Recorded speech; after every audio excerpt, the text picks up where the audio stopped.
Viral ang isang kasalan sa Amlan, Negros Oriental matapos simulan ng pari ang misa kahit naglalakad pa ang bride.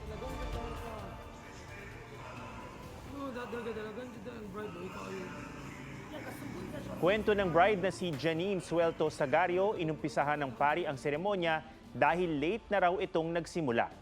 Alas 8 ng umaga nitong June 8, nakaschedule ang kasal, pero gabi bago ang kasal ay sinabihan daw sila ng kanilang ninang na naurong ito ng 9:30 ng umaga. Tinawagan daw ang naturang ninang ng isang taga-simbahan. Sagot naman ng St. Andrew Parish, walang abiso mula sa parish office na may pagbabago sa schedule dahil may funeral mass ng alas 9:30. Posible raw na nagkamali ng basa ang naturang ninang sa mga petsang nakalagay sa bulletin board ng simbahan.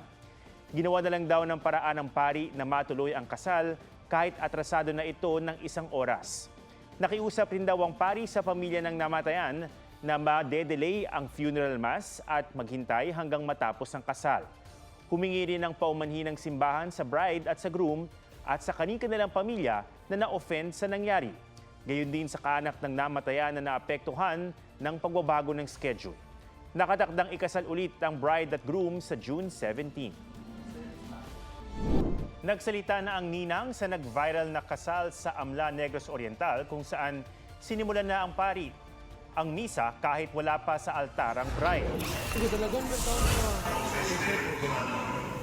Inako ng ninang sa nag-viral na kasalan sa Amlan, Negros Oriental ang kanyang pagkakamali, kaya hindi nasunod ang schedule ng kasal. May nagsabi raw sa kanya na naurong ng alas 9:30 ng umaga ang kasal na nakatakda sana ng alas 8. Pero hindi na niya ito pinangalanan.